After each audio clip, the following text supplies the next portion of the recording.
Hello friends, ഇന്നത്തെ എപ്പിസോഡിൽ രാധികയുടെ മൊഴി കേട്ടതിന് ശേഷം കോടതിയെ ഒരു തീരുമാനം എന്താണെന്ന് അറിയിക്കാൻ തയ്യാറാകുന്നു. പ്രിയങ്ക നിരപരാധിയാണെന്നുള്ള രീതിയിലുള്ള രാധികയുടെ മൊഴി കൂടി വന്നതോടെ വക്കീല് പറഞ്ഞു, ഇവിടെ യഥാർത്ഥത്തിൽ എന്താ സംഭവിച്ചതെന്ന് കോടതിക്ക് ബോധ്യപ്പെട്ടല്ലോ.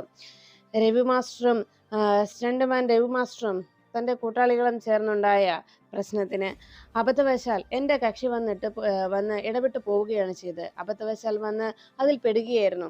അതുകൊണ്ട് എല്ലാ മൊഴികളുടെയും സാഹചര്യ തെളിവുകളുടെയും അടിസ്ഥാനത്തിൽ എൻ്റെ കക്ഷി നിരപരാധിയാണെന്ന് കോടതിക്ക് ബോധ്യമായി എന്നാണ് എൻ്റെ വിശ്വാസം. ആ നിലയ്ക്ക് എൻ്റെ പ്രതിയെ നിരപരാധികം വിട്ടയക്കണമെന്ന് താഴ്മയെ അപേക്ഷിക്കുകയാണെന്ന് വക്കീൽ പറഞ്ഞതോടെ കോടതി ഉടനെ തന്റെ വിധി പറയാൻ തീരുമാനിച്ചു. അങ്ങനെ വിധി വരാൻ പോകുന്നത് പ്രിയങ്ക നിരപരാധിയാണ് എന്ന വിധിയാണ് വരുന്നതെന്ന് മനസ്സിലാക്കിയതോടെ വേദനയോടെ അവിടെ നിന്ന് വരുൺ എഴുന്നേൽക്കുന്നു. വരുണിന്റെ കണ്ണുകൾ നിറഞ്ഞ് സങ്കടത്തോടെ വരുൺ പോകുന്നത് രാധിക നോക്കി നിന്നു. ശരിക്കും താനാണ് വരുണിനെ ചതിച്ചതെന്നും ഇങ്ങനെയൊരു വിധി വരാൻ കാരണക്കാരി താനാണെന്നും വരുണിന്റെ പ്രതീക്ഷകളും സ്വപ്നങ്ങളും ഒക്കെ ഇല്ലാതാക്കിയത് താനാണെന്നുമുള്ള കുറ്റബോധം രാധികയെയും അലട്ടി. വരുൺ സങ്കടത്തോടെ കാറുമെടുത്ത് അവിടെ നിന്ന് കളിമംഗലത്തേക്ക് പുറപ്പെട്ടു. പിന്നീട് പുറത്തേക്ക് വന്ന വിധി ഉടനെ തന്നെ എല്ലാവർക്കുമായി കേൾക്കാനായി വിധി പ്രഖ്യാപിച്ചു.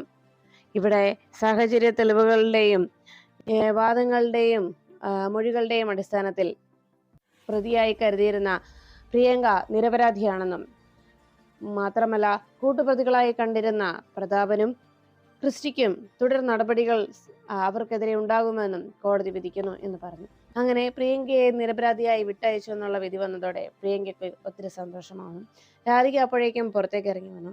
അവിടെ കാത്തുനിന്ന ഫിദ മാമിന്റെ അരികിലേക്ക് രാധിക എത്തി. ഫിദ മാം എന്ന് വിളിച്ചതും രാധിക അരികിലേക്ക് വന്നത് കണ്ട് ഫിദ എന്ന ശ്യാമ രാധികയെ ചേർത്ത് പിടിച്ചു. ഒത്തിരി നന്ദിയുണ്ട് മാം, എൻ്റെ അനുജത്തിയെ രക്ഷിച്ചതിന്. പ്രിയങ്കയെ കോടതി വെറുതെ വിട്ടു എന്ന് പറഞ്ഞു. അപ്പോഴേക്കും ശ്യാമ പറഞ്ഞു, അതെ, പ്രിയങ്കയ്ക്ക് വേണ്ടി വാദിക്കാൻ വന്നത് ആരാണെന്നറിയാവോ?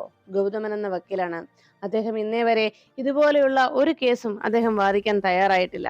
പക്ഷേ ഇവിടെ മോളുടെ നിർബന്ധ പ്രകാരം, മോളുടെ അതിയായ ആഗ്രഹം കൊണ്ടും മോളുടെ വിഷമം കണ്ടതുകൊണ്ടും മാത്രം എൻ്റെ നിർബന്ധത്തിനാണ് ഗൗതമൻ വക്കീൽ ഇന്നിവിടെ പ്രിയങ്കയ്ക്ക് വേണ്ടി ഹാജരായത്. അത് കേട്ടുകൊണ്ട് അങ്ങനെ രാധിക നോക്കി നിൽക്കുമ്പോൾ അവിടേക്ക് പ്രിയങ്ക പുറത്തേക്ക് ഇറങ്ങി വന്നു.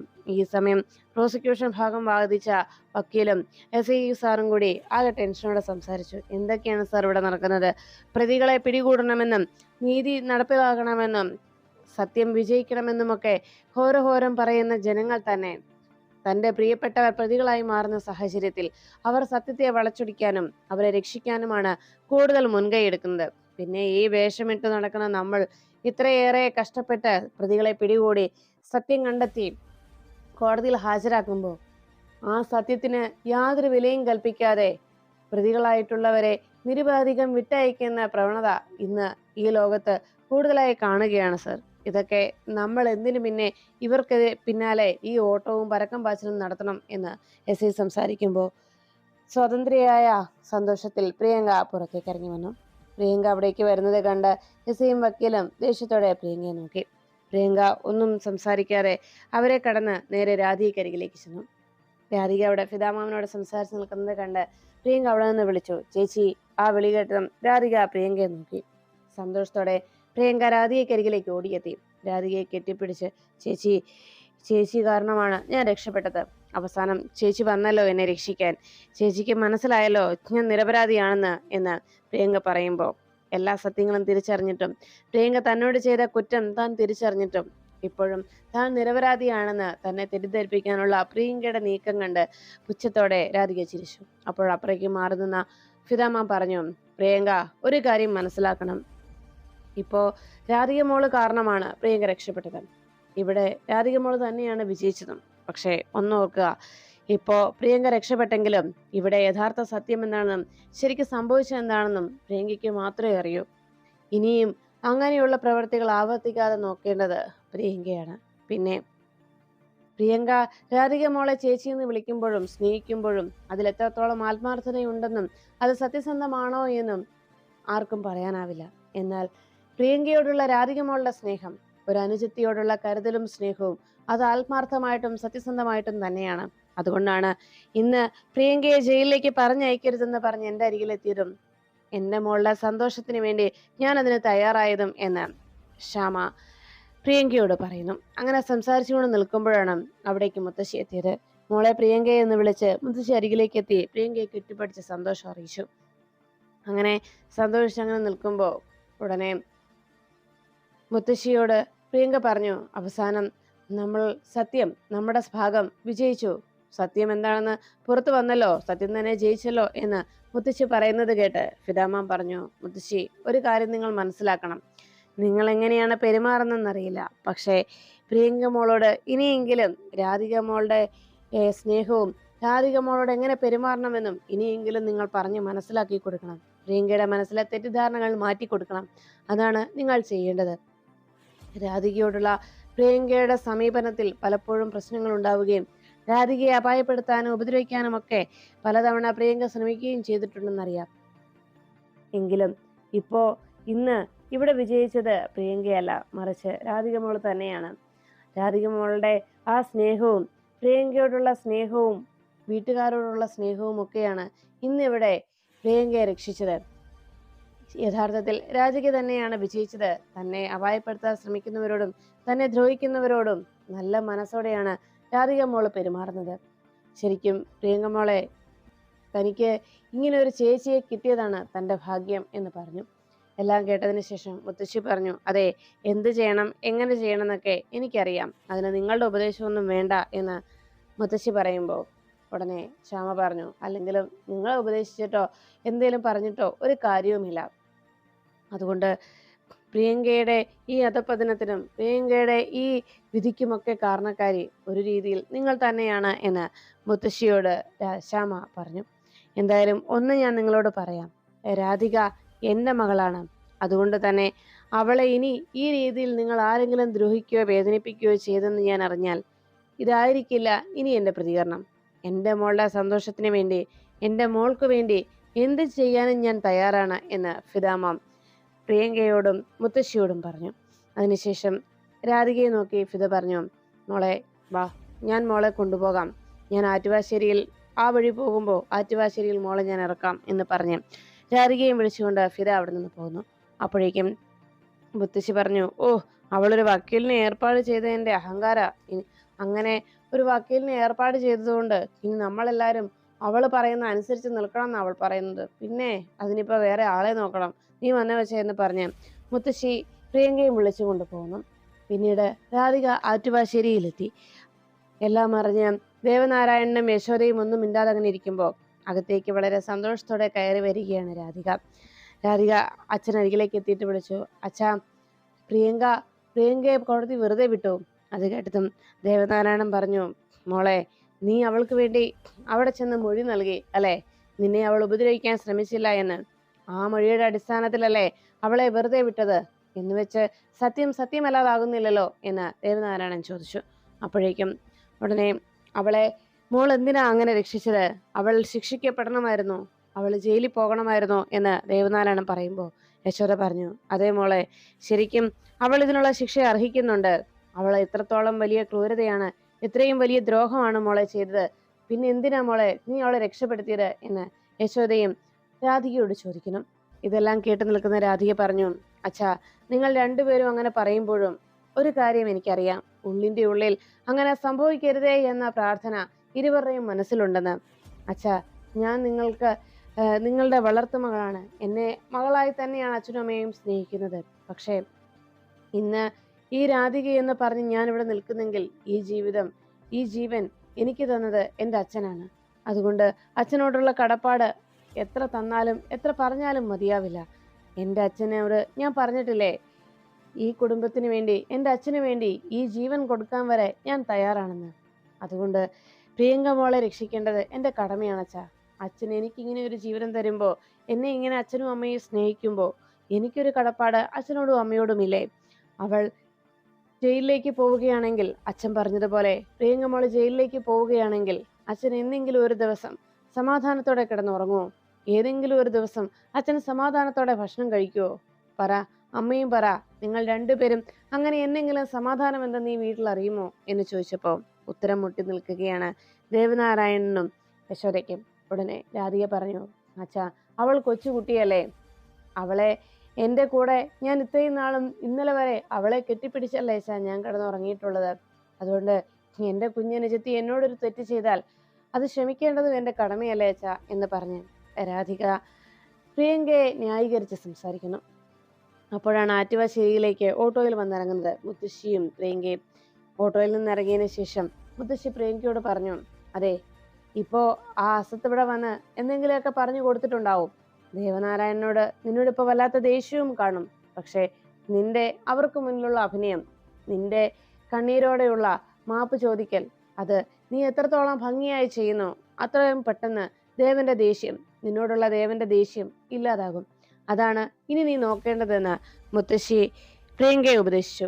അങ്ങനെ പറഞ്ഞുകൊണ്ട് മുത്തശ്ശി ധൈര്യം കൊടുത്ത് പ്രിയങ്ക അകത്തേക്ക് കൂട്ടിക്കൊണ്ടുവന്നു. രാധികയും അമ്മയും അച്ഛനും ഹാളിൽ ഇരിക്കുന്നത് കണ്ട് അരികിലേക്ക് വന്ന പ്രിയങ്ക പറഞ്ഞു, അച്ഛാ, എന്നെ കോടതി വെറുതെ വിട്ടുവച്ചാ.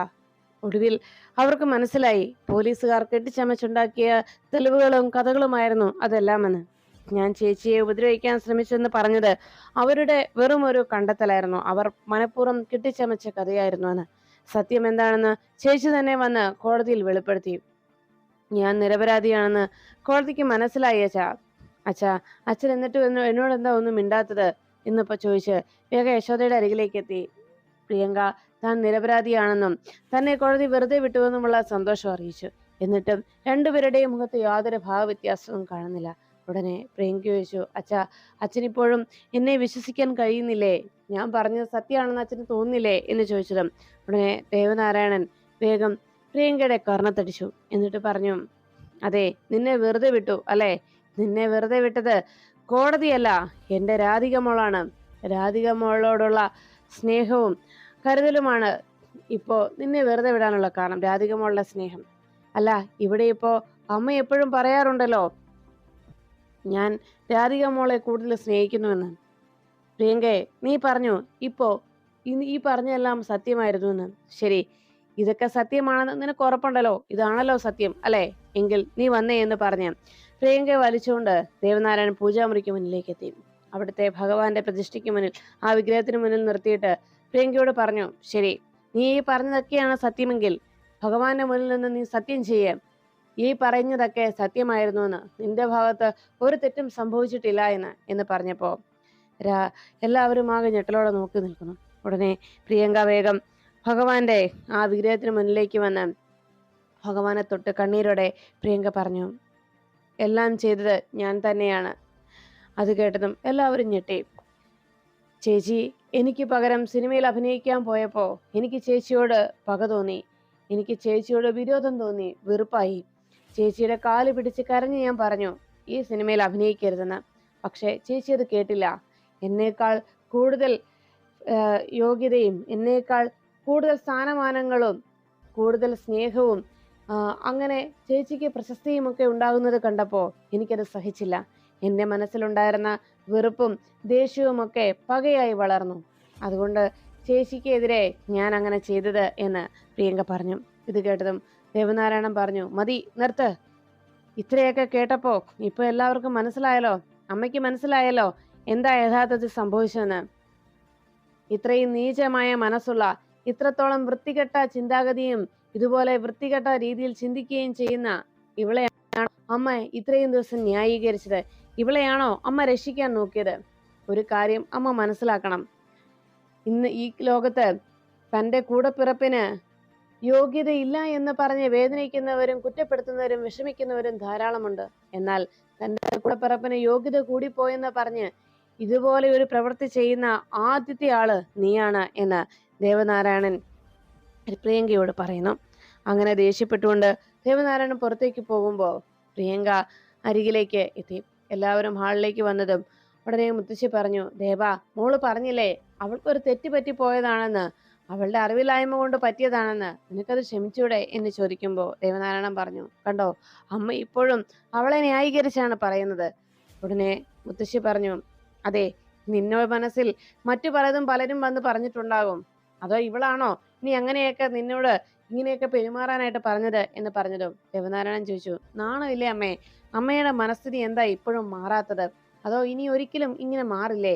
ഒരു കാര്യം ഞാൻ ചോദിച്ചോട്ടെ, അമ്മ ഇത്രയൊക്കെ സംഭവിച്ചിട്ടും അമ്മ രാധിക മോളെ കുറ്റപ്പെടുത്താനാണല്ലോ നോക്കുന്നത്.